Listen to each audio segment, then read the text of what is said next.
Actually एक चीज़ मैं अर्ज़ करूँगा, जिस टाइम सरकार ने रेट डिसाइड की 5-6 दिन पहले फूड एंड सप्लाई डिपार्टमेंट में मीटिंग हुई। उसमें कश्मीर इकनॉमिक अलाइंस था, उसमें चीफ हस्बेंड्री के अफसर साहिबान थे। उस टाइम डिस्कस यही था, जो कुर्बानी के बकरे हमें बाहर निकालने बेचने के लिए या बेडू बाहर निकालने बेचने के लिए उसकी रेट क्या होगी। जो वहाँ पर रेट डिसाइड हुई 310 रुपये बेडू की रेट हुई पर केजी। ख्याल से वो सेटिस्फाई नहीं था उस रेट के हवाले से, क्योंकि उसने कहा नहीं ये रेट पे हम नहीं बेच सकते, क्योंकि आगे हमें महंगा पड़ रहा है इससे ज़्यादा, लिहाजा करके हमें इस पर वारा नहीं है। फिर हमने उसको रिक्वेस्ट की कश्मीर इकनॉमिक अलाइंस की तरफ से, जो माली हालात है पिछले 3 सालों से कश्मीर में फाइनेंशियली जो हालात है लोगों की, चाहे वो बिजनेसमैन हो, चाहे वो ट्रांसपोर्टर हो, चाहे वो ठेकेदार हो, चाहे यहाँ के लोग हो, वो बिज़नेस कम्युनिटी को वह हालात माली हालात नहीं है इस वक्त वो महंगे दाम पे खरीद सकते हैं या भेड़ या बकरे। लिहाजा करके हमारी रिक्वेस्ट आपको यही है, आप रिजनेबल रेट डिसाइड कीजिए मार्केट में। अगर 310 रुपये सरकार ने कहा, आप ज़्यादा से ज़्यादा 320 या 325 आप भेजिए, उससे बाहर आप मत जाइए, क्योंकि जो माली हालात है वो ख़राब है इस वक्त यहाँ पर कश्मीर में। मेरे ख्याल से जो हमारी इंफॉर्मेशन आ रही है इस वक्त लोगों की तरफ से, लोग हमें यही कह रहे हैं, किसी जगह 350 में भेजा जाता है, किसी जगह 360 में भेजा जाता है, किसी जगह 400 में भेजा जाता है। ये भी हमारी इंफॉर्मेशन है।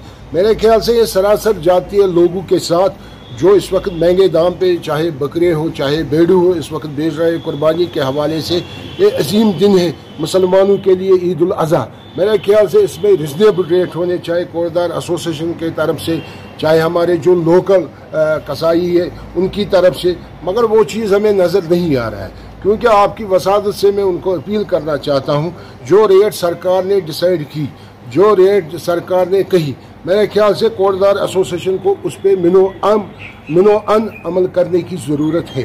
तभी मेरे ख्याल से लोगों को एक रिलीफ मिलेगा रेटू के हवाले से। उसके साथ साथ फूड एंड सप्लाई डिपार्टमेंट है यहाँ पर, जिसको वजूद में लाया गया रेटू के हवाले से, मार्केट के हवाले से। मेरे ख्याल से फूड एंड सप्लाई डिपार्टमेंट को भी बाहर आना चाहिए, ग्राउंड में रियलिटी चेक करनी चाहिए रेटू के हवाले से। जो रेट सरकार ने डिसाइड की, चाहे उसमें 10 रुपया या 15 रुपया ऊपर जाएगा वो मसला नहीं है। मेरे ख्याल से रेट इम्प्लीमेंट करने की ज़रूरत है ग्राउंड पर फूड एंड सप्लाई डिपार्टमेंट को। तभी मेरे ख्याल से जो ब्लैक मार्केटिंग इस वक्त किसी जगह चल रही है, मैं हर एक जगह नहीं कहूँगा, किसी जगह सुनने में आया, तभी ये ब्लैक मार्केटिंग कंट्रोल हो जाएगी, तभी लोगों को सुकून मिलेगा या रिलीफ मिलेगा। जब तक ये रेट कंट्रोल नहीं हो जाए, मार्केटिंग कंट्रोल हो जाएगी, तभी लोगों को सुकून मिलेगा या रिलीफ मिलेगा। जब तक ये रेट कंट्रोल नहीं हो जाएगी, नहीं ये गलत बात है। क्योंकि जो लोग चाहेंगे, जिस तरीके से लोग खरीदना चाहते हैं, मेरे ख्याल से जो बेचने वाले लोग हैं कुर्बानी के बकरे के हवाले से या भेड़ू के हवाले से, उसको कस्टमर पे चलना चाहिए। उसको अगर कस्टमर कहता है मुझे आप तोल के दे दो, उसको तोल के देना है किसी भी कीमत पर, क्योंकि ये तोल की केजी के हिसाब से ये रेट हुई, ये नग के हिसाब से फूड एंड सप्लाई डिपार्टमेंट में उस मीटिंग में रेट नहीं हुई।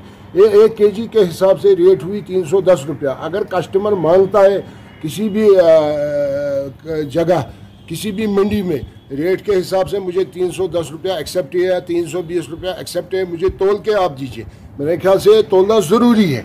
अगर वो तोलने के हिसाब से मनमानी करते हैं, ये भी एक ब्लैक मार्केटिंग है। उस पर भी एक्शन होनी चाहिए उन लोगों को जो तोल के नहीं देता है वहाँ पर। मेरे ख्याल से फिर ये चैलेंज करते सरकारी आर्डर को या उस मीटिंग को ये चैलेंज करता है जिस मीटिंग में ये चीज़ डिसाइड हुआ तोल के होना चाहिए। जो भी गोश्त इस वक्त कस्टमर को मिलना चाहिए वो एक क्लास ग्रेड का गोश्त होना चाहिए, क्योंकि ईद उल अज़हा है, बड़ा दिन है।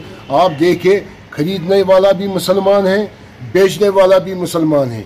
उस खरीदने वाले को भी ईद है, गोश्त बेचने वाले को भी ईद है। मेरे ख्याल से इसमें कोई डिफरेंस नहीं है, चाहे वो कस्टमर हो चाहे वो बेचने वाला हो।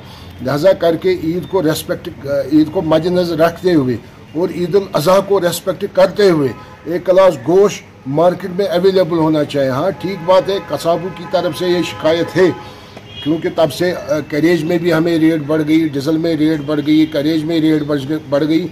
उससे हम इत्फाक करते हैं, क्योंकि उसमें भी कहा डायरेक्टर साहब ने ईद ख़त्म हो जाएगी, ईद के बाद इंशाअल्लाह रहमान इन रेटों पे हम कंसेस करेंगे इंशाअल्लाह रहमान। जो रिजनेबल होगा चढ़ाने के हिसाब से, रेट चढ़ाने के हिसाब से उसको हम बढ़ाएंगे उस रेट को। ये डायरेक्टर साहब ने अश्योर किया है, मगर ये 2-3 दिन का मसला है। मेरे ख्याल से इसमें अच्छी मीट की क्वालिटी होनी चाहिए लोगों को। हर एक त्यौहार पर, चाहे वो दिल्ली हिंदुस्तान के किसी भी स्टेट में हो, चाहे दिवाली हो, होली हो, वहाँ पर रिजनेबल रेटें मिलती है इन त्योहारों पर, वहाँ पर कंसेशन होता है कस्टमरों को। इसी तरह ये मुसलमानों का अजीम दिन है ईद उल अज़हा, इस पर कंसेशन होना चाहिए। फूड एंड सप्लाई डिपार्टमेंट को बाहर आना चाहिए, रेट ग्राउंड पे इम्प्लीमेंट होनी चाहिए। चाहे वो गोश्त हो, चाहे वो मुर्ग हो, चाहे वो सब्ज़ी हो, चाहे वो सरसों का तेल हो, चाहे वो गैस हो, हर एक पे रेट कंट्रोल होनी चाहिए। तभी यहाँ के कस्टमर या कंज्यूमर चैन की सांस ले सके, वरना ये आपसों से मसला हल होने वाला नहीं।